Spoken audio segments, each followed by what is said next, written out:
La légende raconte que si l'on glisse une pièce de monnaie au pied d'un pilea, elle assurera prospérité au foyer qui en prend soin. Appelée plante du missionnaire ou plante à monnaie chinoise, Pilea peperomioide est une plante succulente vivace qui nous vient du sud-ouest de la Chine. Avec son port buissonnant, dressé, son aspect graphique, elle est devenue depuis quelque temps très tendance comme plante d'intérieur, d'autant qu'elle demande peu d'entretien et se bouture très facilement. Je m'appelle Karen et je suis décoratrice d'intérieur à mon compte depuis 6 ans. J'interviens chez les particuliers, mais aussi les professionnels. Sur cette chaîne YouTube, je vous donne des conseils pour améliorer votre intérieur et apprendre à décorer avec les plantes.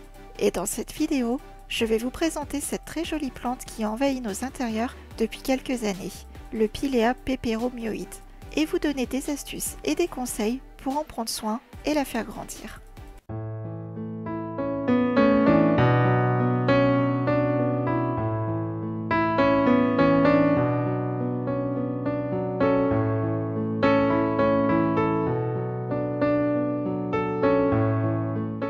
Sur les tiges épaisses se trouvent de nombreuses stipules persistantes. Autour de cette tige, les feuilles succulentes, au bout de longs pétioles, sont disposées en spirale. Elles font entre 3 et 10 cm de long, ont une forme elliptique, presque ronde, de couleur vert pâle. On en compte autour de 600 espèces au total qui vivent surtout dans les zones tropicales du monde entier, ce qui fait que certaines se retrouvent dans les jardineries pour agrémenter nos espaces intérieurs. Cette petite plante originale a la vertu d'éliminer les odeurs et de purifier l'air. Par contre, son champ d'action étant inférieur à 10 m², il vous faudra un groupe de plusieurs piléas pour une productivité optimale. Mais elle est si facile à bouturer qu'elle envahira rapidement votre intérieur. Chinese money plant, pancake plant ou missionary plant. Le pilea est un grand voyageur. Originaire du Yunnan, une province du sud-ouest de la Chine, il a été répertorié à plusieurs reprises en 1906 et 1910 par des biologistes qui passaient par là, sans qu'ils y prêtent pour autant plus d'attention. Mais le petit pilea va déjà plus loin que le Yunnan. En 1945, la Chine révolutionnaire est en marche. Les troupes chinoises décident de reconquérir leur pays et de bouter les Occidentaux hors de Chine. Parmi ces persona non grata, on retrouve Agnar Espegren, un missionnaire norvégien qui répandait la bonne parole dans le Hunan, une région à l'exact opposé du Yunnan. Contraint de fuir, il traverse le pays et emporte quelques souvenirs de la terre du milieu dans ses valises, dont un pied de pilea.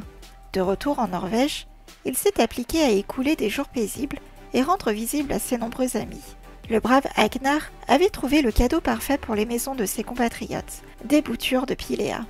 En quelques années, et sans même que les botanistes s'y soient réellement intéressés, le pilea était devenu la coqueluche des appartements norvégiens. Ironiquement, parce que le pilea fait peu de fleurs, les botanistes se sont longtemps arraché les cheveux sur cette petite plante, ne sachant pas comment la classifier. Pendant ce temps-là, parce qu'elle est facile d'entretien et donne immédiatement une touche pop à un intérieur, la popularité du pilea n'a fait qu'augmenter jusqu'à atteindre les appartements français. Si l'entretien du pilea est hyper facile, quelques gestes vous permettront d'avoir une très belle plante et pour longtemps. C'est une petite plante qui a besoin de beaucoup de lumière. Mais attention toutefois à ne pas l'exposer directement sous le soleil au risque de brûler ses feuilles. Il convient de l'arroser régulièrement, environ 2 fois par semaine, mais sans excès pour ne pas inonder les racines. Et enfin, vous pouvez rajouter de l'engrais spécial plante d'intérieur au printemps et en été pour lui permettre d'avoir une meilleure croissance. Il est extrêmement facile de faire des boutures à partir d'un plant de pilea. Les boutures poussent tellement vite qu'elles deviennent rapidement des plantes à part entière, prête elle-même à être bouturée. Le pilea se reproduit peu par ses fleurs. Il préfère faire pousser des plants qui deviendront rapidement indépendants, le long de son tronc ou de ses racines. C'est une plante particulièrement propice au bouturage. Pour repérer les parties de votre plante qui sont prêtes à être bouturées, regardez le long du tronc si des tiges indépendantes commencent à pousser, et au niveau du pot. Le pilea fait souvent pousser des tiges directement à partir de ses racines. Vu de l'extérieur, on dirait des petites plantes indépendantes qui poussent dans le pot, à côté du plant principal. Une fois la tige repérée, attention à creuser délicatement pour ne pas casser ses racines. Si celle-ci est sur le tronc, cassez-la le plus près possible du tronc. Il est possible de faire pousser des racines à des feuilles de pilea. Si vous en cassez une par inadvertance par exemple, ne vous découragez pas. Il est toujours possible de la mettre dans de l'eau pour lui faire pousser ses racines. Vous avez donc une jeune pousse de pilea qui fait entre 5 et 10 cm. Première étape, la mettre dans l'eau pour lui permettre de faire des racines. Il faut veiller à maintenir les feuilles bien hors de l'eau pour éviter qu'elles ne pourrissent. En 1 à 2 semaines, votre jeune pousse va commencer à faire des racines. Dans un pot rempli de terre, enterrez délicatement les racines de votre piléa et maintenez la plus possible ces tiges hors du sol. Il est temps de solidifier votre pousse de piléa. À la même fréquence que votre piléa adulte, arrosez votre petit piléa, tournez son pot face au soleil et donnez-lui un peu d'engrais. Au bout d'1 à 2 semaines, il devrait commencer à faire des feuilles. Pour prendre soin de lui, voici quelques conseils simples. Les feuilles de votre piléa ont tendance à s'enrouler si celui-ci est en manque de soleil, ou au contraire qu'il y a trop d'eau dans son pot. Pour rétablir l'équilibre, commencez par approcher votre piléa d'une source lumineuse, mais évitez l'ensoleillement direct. Le piléa n'aime pas trop ça. Par la suite, essayez d'arroser un peu moins souvent votre plante et évitez de laisser s'assécher l'eau du sous-pot. Videz-la directement. Les feuilles du dessous deviennent jaunes et tombent. Tout va bien. Beaucoup de plantes font ça.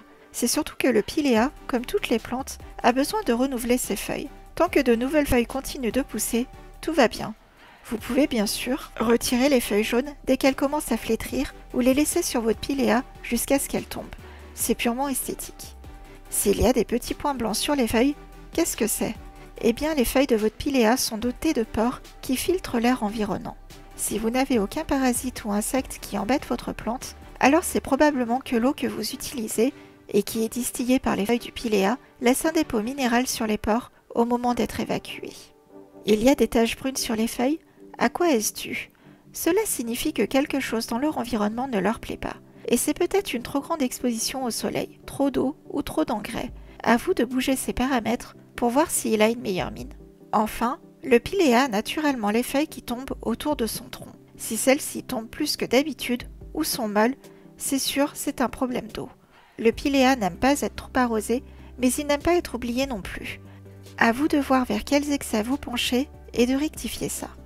Maintenant que vous savez comment vous occuper de votre piléa, faites-vous plaisir en décorant votre intérieur avec cette jolie plante. Vous pouvez par exemple l'exposer dans votre cuisine sur une étagère, elle donnera une touche végétale et un look sympa à votre pièce. Sinon, placez-la dans votre bureau et elle vous accompagnera durant vos longues heures de travail.